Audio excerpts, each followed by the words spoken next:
Hey guys, welcome back. Today's video will be a portrait versus dancer photo shoot. So one half of the video I'll be shooting strictly portraits, and then the other half I'll be shooting only dancer photos, all with the same model. I'll also be walking you through some of my thought processes while I'm shooting, going over kind of what I was thinking in the moment and why I decided to situate the model in the lighting and the location. And then I'd love for you guys to comment down below which photo set you like better. Was it the portrait or the dance ones? While I'm filming this, I already had the whole photo shoot, so I have one in mind, but I want you guys to decide for yourself. But with all that, let's get right into it.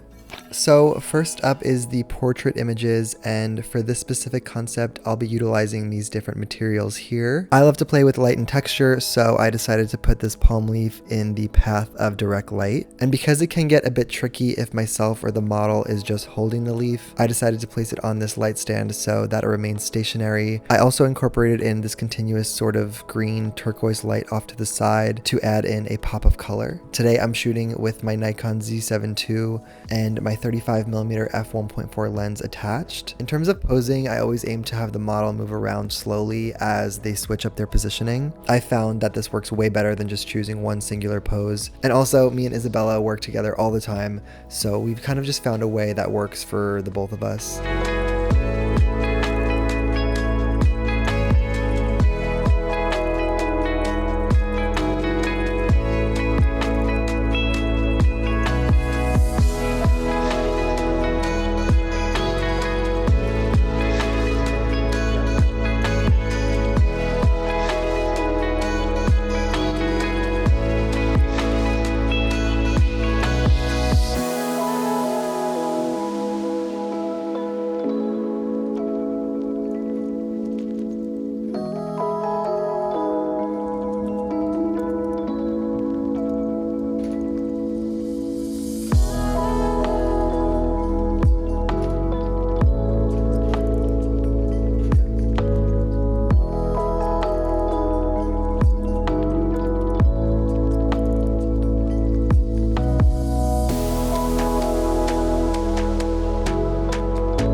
Moving on to the next concept, we simply went from one side of my apartment to the other, and Isabella just quickly changed her outfit to fit the vibe of this kind of concept here. Ever since I got my projector a few months ago, I've been having a lot of fun experimenting with casting different overlays and images over my subjects. It can be a bit tricky while playing with the distance and perspective of the projector, but this one in particular has a keystone correction, which allows me to easily skew the output image by playing with the horizontal and vertical center lines of the screen. Not all projectors have this feature, so it did cost a little bit extra, but I think it's completely worth it for what I'm using it for. I ended up deciding on some galaxy images to cast onto the wall and paired it with a rainbow sunset lamp as well. Lighting and setups don't always turn out exactly how I imagined when I'm shooting, so I'm always open to switching it up if necessary.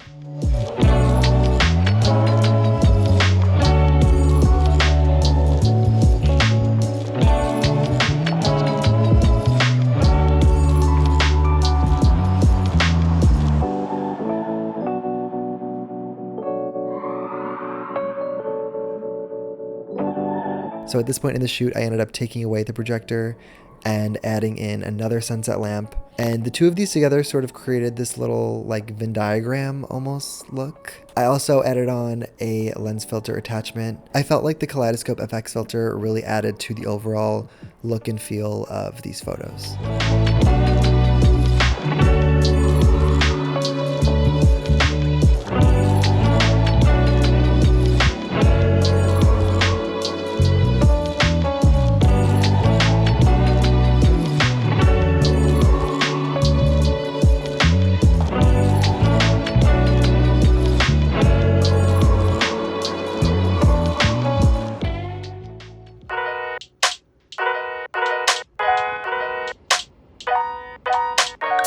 For the last portrait session, we headed up to my rooftop at sunset. Anytime I can shoot the New York City skyline, I am most definitely down. I wanted to capture Isabella with her arms out and hair down over the city, and I knew I wanted to capture movement. I had her stand on one of these picnic tables. This way, she had some height over me, and then from there, I directed her to move around. It looks a little bit funny within the behind the scenes, but the more she was moving, the more shots I was able to get.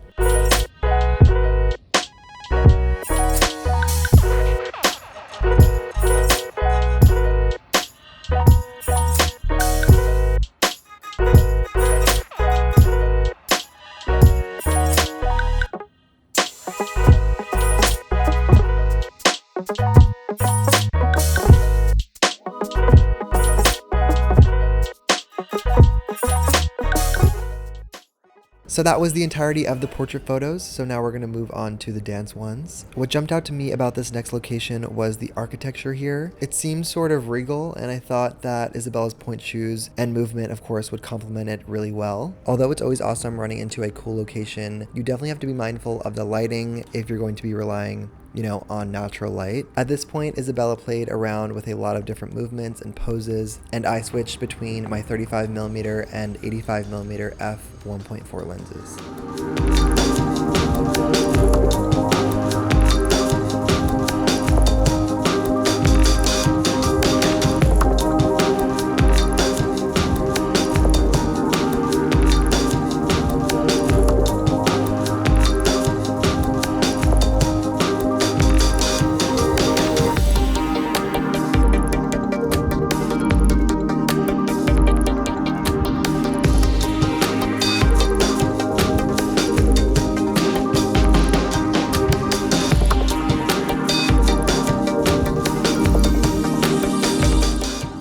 Golden hour was really happening at this point in the shoot, so we had to act quickly before the sun went behind any of the buildings here. Luckily, we didn't have to walk too far from our previous location to find something that would work well. The light rays here were insane, so I was kind of freaking out internally, hoping we could walk away with a photo that does it justice. But whenever you're taking photos in the city, you do have to be cautious of, pedestrians, bikers, and traffic. So you can see here, we just had to make sure to hold sometimes while others pass by. I always find myself capturing people in the background of my images, so recently I've been more mindful and patient to make sure nothing gets in the way of a really crisp composition. For these shots, my shutter was around 1/4000th to capture her fast movements, but also to combat me shooting against the harsh sunlight.